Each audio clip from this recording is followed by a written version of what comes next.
Okay, hear me out on this one. If y'all like this, like it, so we get an obnoxious like view to like ratio, because I hear it brings people into the channel, and I think the majority of you guys would agree that most gyms would be a better place if they had a little bit more 3D muscle journey in their YouTube rotation, right? So we have a lot of things to clown on today, not just the roll that's coming out the side of my belt. So yeah, it's deep off season. It happens to everyone. So squatting 315, just one set of 15, just kind of wanted to get untight. That's why the box is there. So remember last week, 3 days of training, and then we drove basically across the state to just get away from everything for a few days. And man, all that driving like definitely did a number on me. And I could have, I could have done a few things to definitely just set myself up for a more normalish squat day. But this week just wasn't going to be normal for a number of reasons, and that was kind of limited on time too. So my gym was closed for the week because they're cleaning, to make sure everything is like sanitary and moving things around to, for our safety. And yeah, so I had to pick a different gym. So I went with the Anytime in town, which, by the way, a lot of these Anytimes, like whenever I am on the road now and looking for a place to train, I used to avoid gyms like this, because Anytimes, or bigger, I think, franchises, right? Because I was like, damn, it's how that goes, right? If you're meathead, but come to find out, like, they get a lot of like play in the decision making in regards to how they set things up. So some of the equipment here, this leg press, that's honestly the primary reason I'm like, all right, let me get up in here. Not as good as my Cybex that I have at Prodigy, but it's pretty sweet. So ended up getting a 5-day pass here, and having fun with like all the equipment that we don't have. Although I'll tell you this about Prodigy, like, again, if you are a meathead, you find yourself in Fort Collins, Colorado, you got to check that gym out. But man, it's like that sometimes, right? It's like you're like, oh, I wish my gym had this, no matter how well equipped it is. Which honestly kind of brings me to this one point, and that's just that. Especially there just comes a time where, like, enough to the point where your toolbox has gotten pretty big, and you want to throw everything like in one like training block, and then you basically end up with like a short giraffe with with an elephant trunk. So you can't fit everything in. And yeah, that's where there should be, like a primary focus, and just be at peace with the fact that everything now you can't throw into one training block. You can't do everything at once. So yeah, with this leg press, fantastic range of motion. These close-ups, man, those shorts are tight. I bought these shorts at 160 pounds. So yeah, there you go. But yeah, I was prepping. I was in Canada. They lost my luggage, and I had to, buy myself some stuff to train in. But by the way, Lululemon, shout outs to y'all, because like the stuff I buy from y'all, like, it's expensive, but like this is going on its third year and it still looks just as good. So, but anyhow, with this close up, you can see that, yeah, much in the same way that I take care of my breathing on the squat, the same thing happens here. It's like that Valsalva thing you do, right?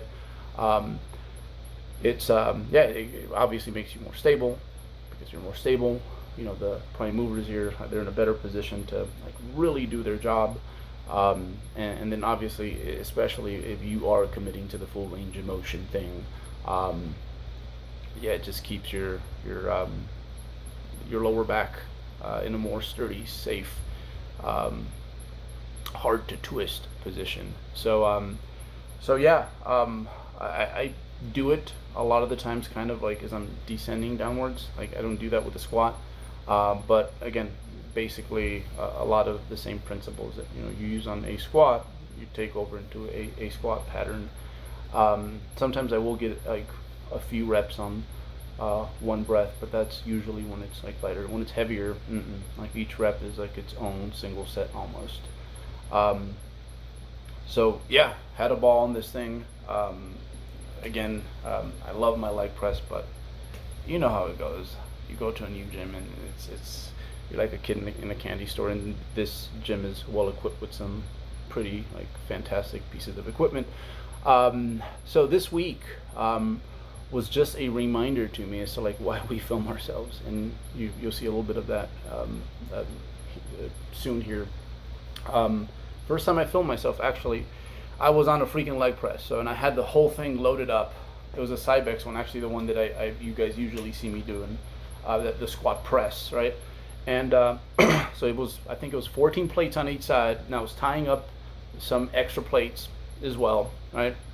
And I couldn't wait to upload this video onto YouTube so I could share it with my buddies on what was then popping, the bodybuilding.com message board forums. I'm like, man, they're gonna be so impressed with me, just like when they see how strong I am. And yeah, I saw it and I'm like, oh wow, I'm that guy. Like, hey, I'm strong, but I'm still that guy. This piece of equipment here, by the way, like super like bottom of your feet like friendly, which sometimes is the case with, especially if you're pausing at the bottom on your calf raises, which you should be.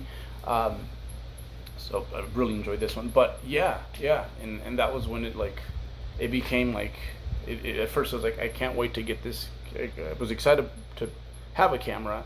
Media wasn't easy to, like get and share, nowhere near as easy as it is now. But as soon as I saw that, I'm like, oh wow, we have some work to do. And I slowly started filming everything, and yeah, I'm like, oh wow, I didn't know necessarily all the time what good form was, but sometimes it's just that obvious, and sometimes what you think is taking place is not actually what is taking place.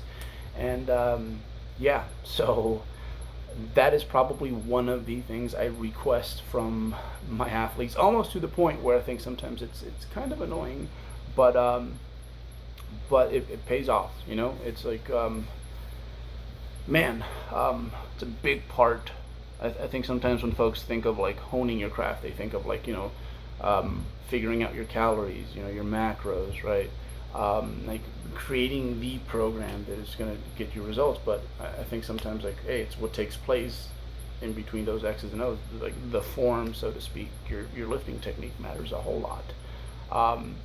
And that's why, especially now, if you have a smartphone, and gyms are a lot more cool with it now. They used to not be.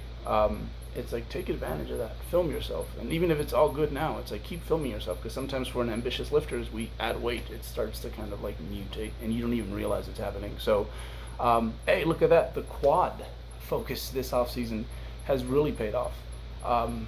Even through the hair and the rainy day energy stores that we have there, I see a difference. Those are going to look different next time, and they have to, because man, I'm not going to be one of these old heads that tells you like, you know what, like back, you should have seen so and so back in the day. No, man, like the gene pool's getting bigger.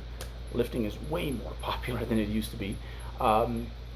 So yeah, it happens to land on the laps of some like genetic freaks here and there, and we see it like the ceiling just keeps getting higher and higher. So give me 10 more years before like my genetics become obsolete, and I'll only be blowing the whistle, and that's it. So here's one of those things that I was doing. Like, since I came back from the lockdown, I started doing this with my pressing, where I'm not actually bringing the humerus in.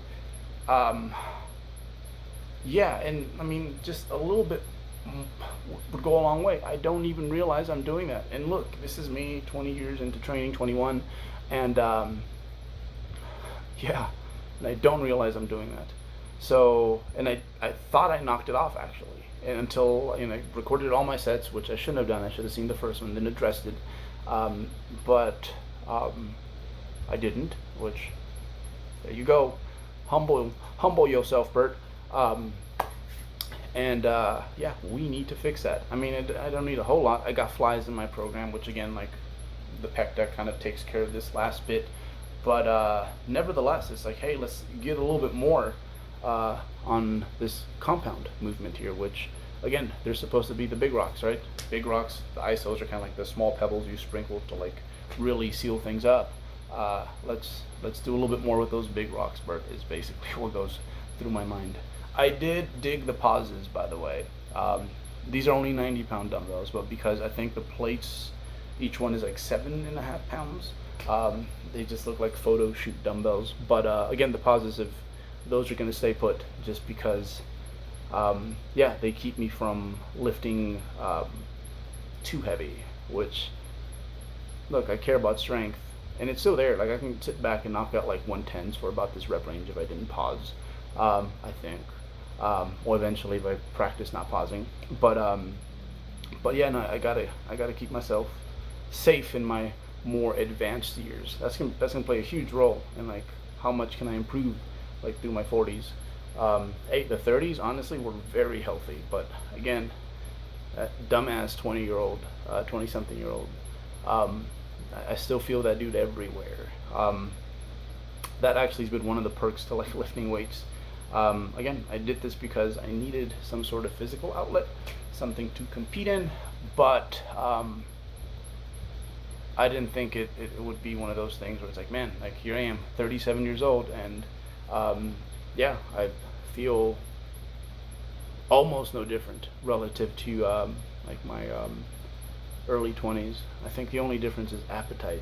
Like I can't chow it down like I used to. I have to, but I don't. It's hard. I do because I have to, and I need more sleep now. Like that is for sure.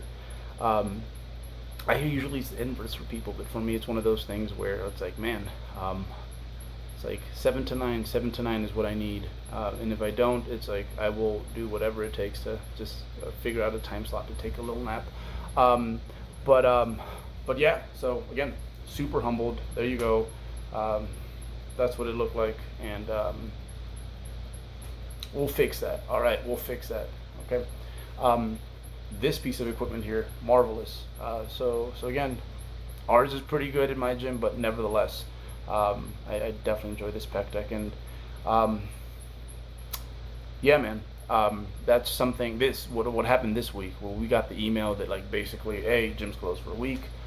I think a few years ago, especially once I started to plan my training ahead, and I became very about like, you know what, let's keep things as consistent as possible so that like if something's not working, you know, we can detect what variable it is a little bit earlier than or much more precisely than we would have had we just gone in there and just like done random dumb shit, which I probably did for far too long. But then it gets to the point where it's like, okay, I'm about my protocol, chief, and then like something happens, can't get all your training days in, you're traveling.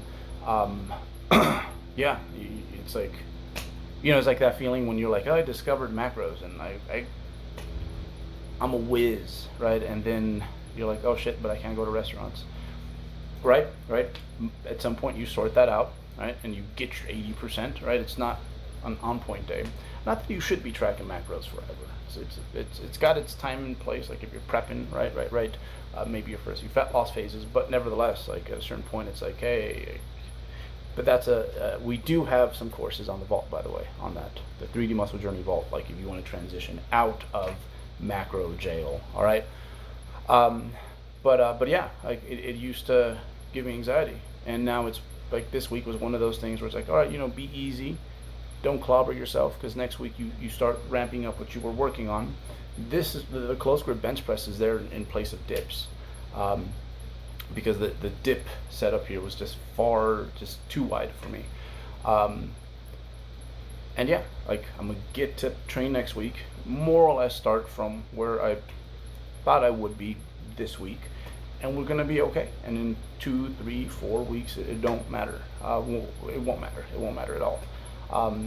Yeah, the example, again, it always goes back to what you chronically do, but the example that I like to give my athletes is like, hey, imagine a drop of food coloring in an Olympic-sized pool. It's just kind of, right? So yeah, what you do chronically is what matters the most. So hey, don't stress about your significant other making you go to the cheesecake factory, and the same thing if like hey a curveball gets thrown at you. Just it's good. It's good. The more pliable you are, the less likely you are to break. This was wonderful. So did a lot of my ISO work is myo reps still. Um, and instead of the lateral raise machine, which by the way, if you have access to one, especially the one where the load is right underneath where that muscle attaches, and that muscle, this thing here, it's vital for every single division. Okay, use it. It's for the foreseeable future. It's like how I'm going to do my lateral raises. But this was pretty nifty because so right about the 30-degree angle is where the lateral head of your delt like really starts to become the prime mover, and so it kind of works with like that strength curve, right? As you see that the chain links moving up. So that felt amazing. That felt amazing. Yeah, they lucky I didn't pocket those things. Just kidding, anytime. But that was, if you have access to something like that, hey, maybe worth playing with that if you know how to, again, like do it right. But yeah, usually the lateral raise machine. Wow, look at that wedgie, man. That's just off-season goodness. So look, I'm starting to weigh 200 pounds at night with clothes, so that's probably about 5 pounds. I probably gain about 5 pounds, like over the course of the day. So about mid 190s, but very consistently. Again, the food is probably the hardest part. I honestly see this gaining phase maybe running into like, I'm thinking November, December, just because I like to trim some off to see what I have there, just to confirm what I suspect, so to speak. A little BFR here, just because, hey, I told you guys about that 20-year-old, right? A 20-some-year-old that just ran around doing dumb things, and my elbows still feel it from time to time. They're good to do it without it, but it was one of those. It's one of those where it's like, hey, you know,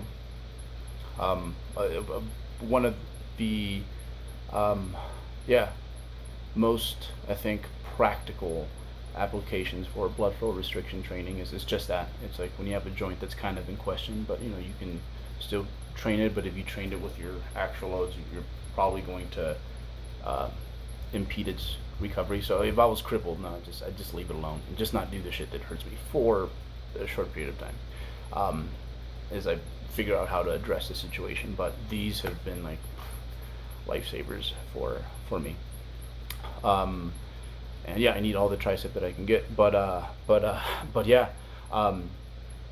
during the lockdown, actually, these were just so, like, again, it's like pocket gravity, right? It's like gravity you carry in your gym bag, essentially. I think I'm using here, man, I'd say about half the load that I typically would use in these rep ranges. And traditionally, it's like the 30, 15, 15, 15 sequence is what you use. This is what I use here. But a lot of you guys that have been using the blood flow restriction, that's one thing that I've noticed is that, like, hey, we've gotten a little bit looser with that, because sometimes it's like, hey, you know, your first set needs to be 34, 35, 27, you know, that's fine. And like if you fall in the low teens, high teens with your the sets afterwards, you know, it's okay. So I like how that's point is you want to get close to failure, and it works really, really well if you just accumulate a lot of fatigue over, you know, through the first set. But yeah, still one of my favorite tools in the toolbox, and that one's almost there year round because of the advanced age issue. So hey, look, T-bar row. We don't necessarily have a T-bar row that I like in my gym, so played around with this. Still, I miss my high row. That's still like my fave. But yeah, again, same thing. It's like, hey, let's not clobber ourselves. Let's not like beat ourselves into the ground with like movement patterns that you know, your muscles aren't necessarily super familiar with. Yeah, put ourselves in a good position to, you know, do work come next week. So yeah, more BFR stuff for y'all, just to kind of, you know, ease into my training. I post like I guess, abbreviated deload, because it wasn't a full deload. It was more so just like, hey, let's take 5 days off of training and have 3 normal-ish days. Oh, cool story here. So on the way there, I saved someone who was pinned. Um, yeah, like in between my sets, like it was pinned underneath a bench press. Happens to everyone. And I'm glad you're safe, dude, if you're out there. But it was one of those things where I'm like, holy crap, like, will I be able to do this? But hey, homie needed help. I'm gonna be there for my bros. Yeah, maybe at some point I'll unmute this so you guys can see what kind of like shit talking we do while we're there. Again, definitely trying to have a ball with this. So instead of my good mornings, I went with this. The bars at this gym I don't necessarily like. They're kind of slippery. Like there's no knurling in the middle, and there's no chalk there. So went with this movement. I really love this movement. It's it takes a little bit off the lower back, and it's a hip hinge that I think a hip hinge is hard to teach people. I'm sure you guys know, if you guys have tried to help someone out with that bit. But yeah, almost unanimously, most people who are somewhat familiar with lifting weights, this is one where they'll put themselves in a pretty good position, and it's easy to follow the hamstring sensation that you do get. Probably my favorite part about getting these, honestly, ideally, I'd be getting them off the rack, so it's not my favorite part. And that's one thing that I wish it were that way. Usually, it's like the heavier dumbbells are at the bottom of the rack. I think they should be at the top, right? It just makes more sense. Like it's always the most awkward thing to drag them out of the bottom rack. So ideally, I'd be just walking them out like that. But yeah, I really like deadlifting them off the floor. It makes me feel the way I imagine someone with like really good like deadlift leverages would feel when they're pulling a barbell off the floor. Like that's what it feels like to me. But anyhow, again, not super heavy here. These were like 110s, I think. But again, they just look cartoonish because they're 7.5s. But these felt amazing. Still, I remember I told you guys about like the machine that I was thinking I might replace Good Mornings with this.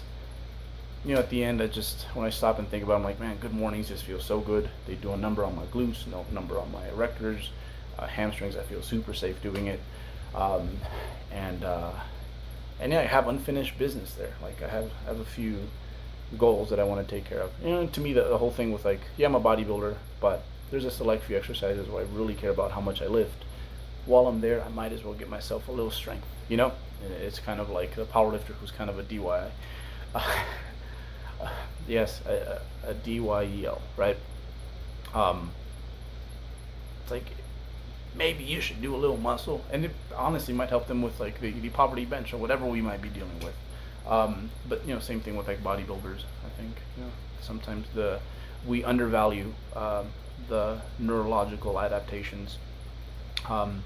And damn it, again, goes back to that. Just like I want to be a strong ass old dude at some point. It's like, holy shit, grandpa over there burying a 4-plate squat. Like, that's the goal. Yeah. At the end here, you'll see that I got to enjoy my last workout of the week back in my gym. You'll also get to see some of my obnoxious pressing and this like weird thing I'm doing. It's like a pom-pom press is basically what's going on. Like, yay, bodybuilding. But we'll sort that out. But again, it's like why it's that important that you do like film yourself. So yeah, I gave you guys a long one today. Honestly, this was one of those weeks where it was so busy that this was, I think, in my head it was like, man, that's an easy one to put in I'll do it later. So section in my to-do list. But I want to get this out because again, I want to be good about this. Y'all enjoy it. I enjoy it at the end as I'm closing out on this voiceover video over thing here. Yeah, I'm glad I did it. And again, if you got something from this, like I'm pumped for you. Thank you. Like sometimes I forget how much you learn just like from doing something like for a very, very long time. And at this point, I guess we've gotten there. Um, but yeah, appreciate all of you guys who have come back. There's still a few guys out there that are like, yo, Bert, I don't know if you gonna stick around. No, I swear, I'm not gonna pull the whole like, hey, go into the store to get smokes and just never come back. I'm not gonna daddy you guys like that. All right, but again, I think this helps me, keeps me honest as well.